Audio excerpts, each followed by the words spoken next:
Hello everyone, आज हम करेंगे बिजनेस स्टडीज़ का next topic limitations of planning. सबसे पहली लिमिटेशन हमारी प्लानिंग की क्या आती है? Planning leads to rigidity.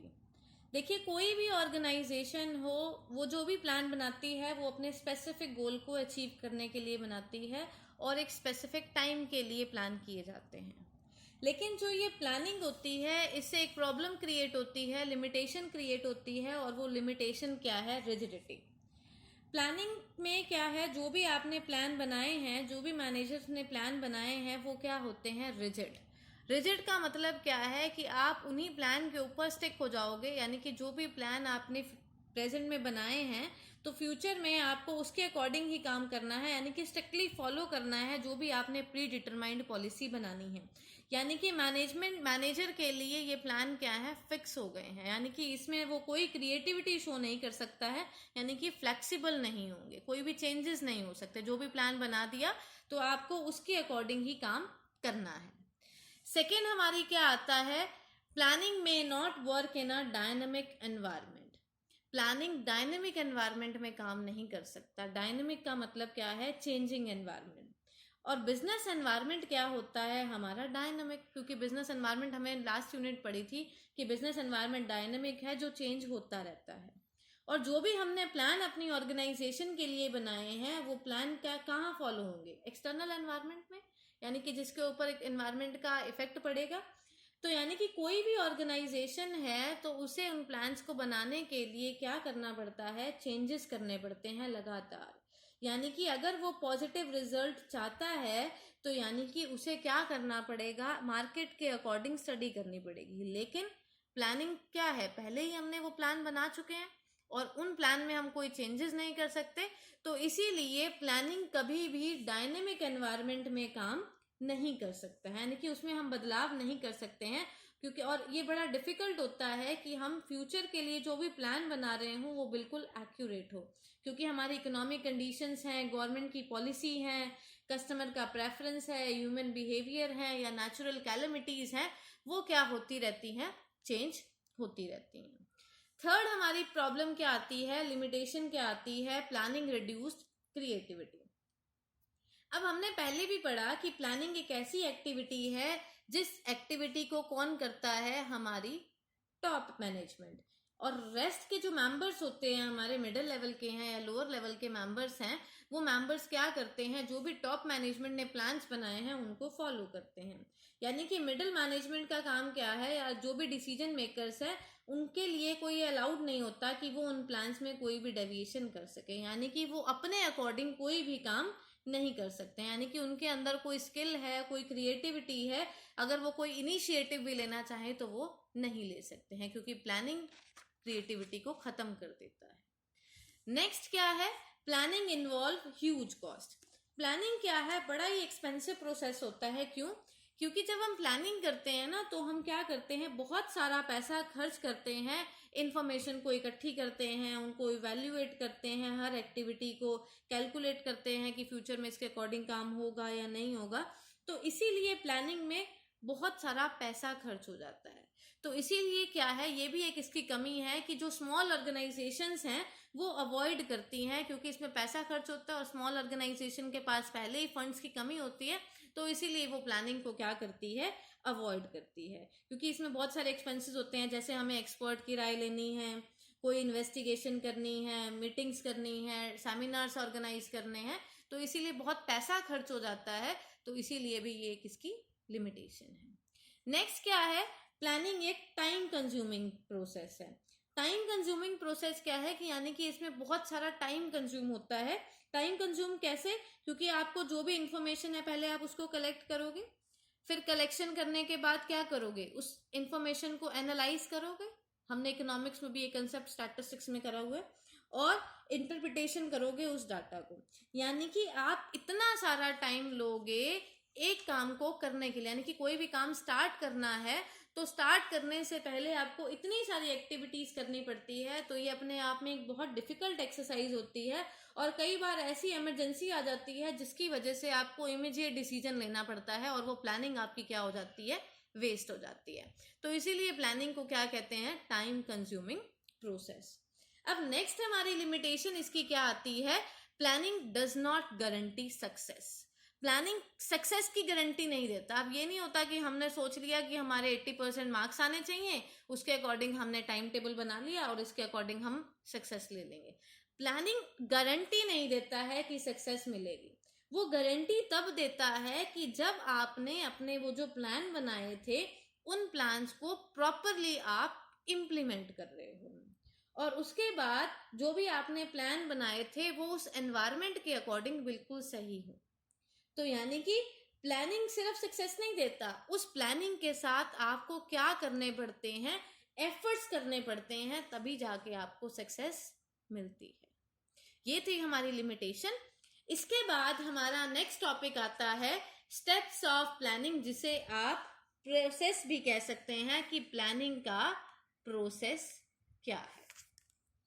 सबसे पहला पॉइंट इसमें क्या आता है, सेटिंग ऑब्जेक्टिव। जब हमने प्लानिंग शुरू किया था तो सबसे पहली बात ही हमने यही करी थी कि कभी भी हम प्लान करते हैं तो प्लान करने के लिए एक ऑर्गेनाइजेशन को क्या चाहिए, एक ऑब्जेक्टिव चाहिए, एक गोल चाहिए, यानी कि जहां पर वो पहुंचना चाहता है, वेयर टू रीच। जहां पर वो पहुंचना चाहता है उसके पास एक ऑब्जेक्टिव होना चाहिए, एक डेस्टिनेशन होना चाहिए, ताकि ऑर्गेनाइजेशन क्या करे, उसके अकॉर्डिंग काम कर सके। ऑब्जेक्टिव जो भी बनाए ये ध्यान में रखे कि ऑब्जेक्टिव क्लियरली सबको पता हो, चाहे कोई डिपार्टमेंट है हमारी ऑर्गेनाइजेशन में या यूनिट्स हैं या एम्प्लॉयज हैं, सबको क्लियर होना चाहिए कि हमें एंड रिजल्ट क्या चाहिए, ताकि सब लोग प्रॉपरली एफर्ट कर सके। यानी कि हर डिपार्टमेंट को उसके गोल पता हो, ऑर्गेनाइजेशन का ऑब्जेक्टिव पता हो कि हमें कैसे कैसे काम करना है। सेकेंड, प्लानिंग में क्या किया जाता है, जब ऑब्जेक्टिव बन गए, सबको डिपार्टमेंट्स में पता चल गया, एम्प्लॉयज को पता चल गया क्या क्या काम करना है, उसके बाद नेक्स्ट चीज क्या बताई जा होता है, डेवलपिंग प्रेमाइसिस। डेवलपिंग प्रेमाइसिस का मतलब क्या है, देखो प्लानिंग तो हमें पता ही है कि फ्यूचर के बारे में, फ्यूचर में जो एक्शन लेना है उसके बारे में किया जाता है, इसके और फ्यूचर क्या है, अनसर्टेन। तो हर मैनेजर क्या कर रहा है, प्रेमाइसिस करता है। वो प्रेमाइसिस का मतलब क्या होता है, अजम्पशन। क्योंकि प्लानिंग क्या है, हम एक अजम्पशन ही है ना, फ्यूचर में ये काम करना है, यानी कि इस अजम्पशन को ही क्या कहा जाता है, प्रेमाइसिस।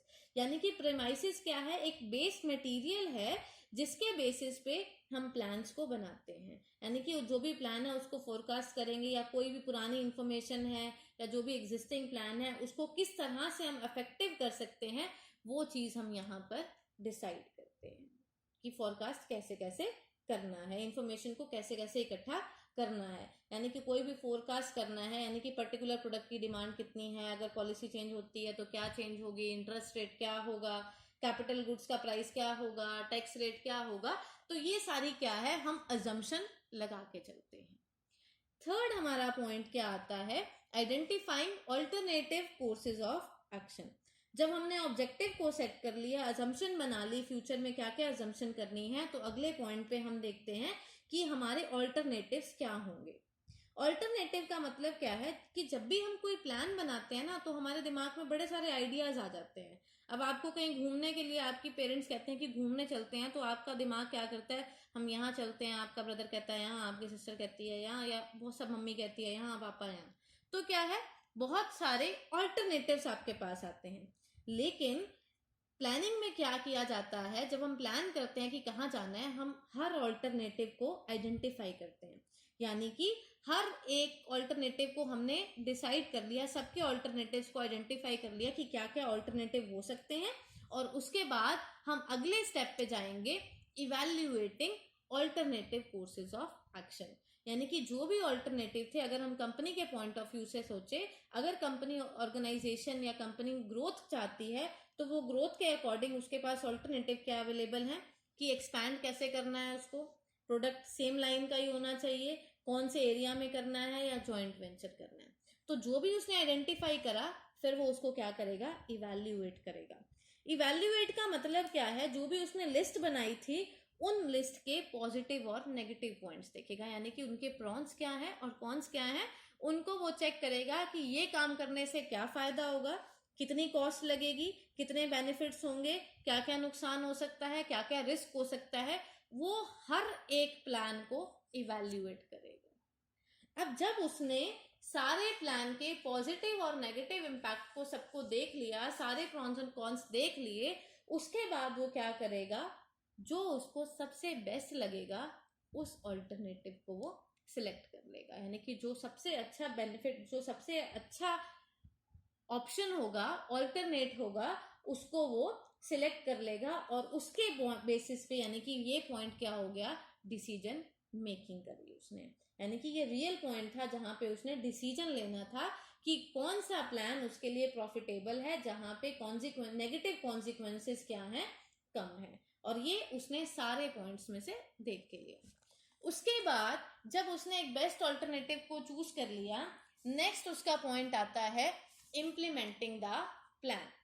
इम्प्लीमेंटिंग द प्लान का मतलब क्या है, उस प्लान का कोई फायदा ही नहीं जब तक आप उस प्लान को इम्प्लीमेंट नहीं करते। यानी कि मन में सोच लिया ये करना है, लेकिन उसके ये काम ही नहीं करा, कोई एक्शन ही नहीं लिया, तो वो प्लान बेकार है। तो यानी कि ये स्टेप का मतलब क्या है कि प्लान को एक्शन में लेना, ताकि बाकी के फंक्शंस क्या हो सके, परफॉर्म हो सके। यानी कि जो आपने प्लान बनाया है उसको एग्जीक्यूट करना, लागू करना, जो इसके अकॉर्डिंग रिसोर्सेज को अरेंज करना, पार्टिसिपेशन करना, सारे मेंबर्स को बुलाना, वो इम्प्लीमेंटिंग। अब इम्प्लीमेंट करने के बाद इस प्रोसेस का लास्ट पॉइंट आता है follow up action. Follow up action का मतलब क्या है, जब इम्प्लीमेंट हो गया प्लान तो लास्ट स्टेप में क्या करना है, हमने पीरियोडिकल रिव्यू करना है, किसको, जो भी प्लान हमने यहाँ पर इम्प्लीमेंट किया था, जो भी एग्जीक्यूट कि जो भी हमने प्लान बनाया है उसको कॉन्स्टेंटली आपने मॉनिटर करना है, चेक करना है कि आपका प्लान सही तरीके से चल रहा है या नहीं चल रहा है। और अगर नहीं चल रहा है, कोई डेफिशिएंसी आ रही है, कोई कमी आ रही है, तो आपको उसके अकॉर्डिंग उसको एडजस्ट करना है या उसमें मॉडिफिकेशन करनी है। तो ये थे हमारे 7 स्टेप्स प्लानिंग प्रोसेस के। हमें जो भी प्रोसेस होता है उसको सीक्वेंस में लिखना होता है। जो फर्स्ट पॉइंट है सेटिंग ऑब्जेक्टिव, उसके बाद प्रीमिसेस को डिसाइड करना, प्रीमिसेस के बाद ऑल्टरनेटिव कोर्सेज देखना, फिर उनको इवैल्यूएट करें, इवैल्यूएट के बाद जो सबसे अच्छा ऑल्टरनेटिव लगे उसको सिलेक्ट करें, फिर उसको इम्प्लीमेंट करें और देन फॉलो अप एक्शन। तो ये सीक्वेंस में हमें करना है। तो आज हमने करा लिमिटेशंस और प्लानिंग प्रोसेस। अगली वीडियो में हम नेक्स्ट टॉपिक करेंगे types of plan. Thank you so much.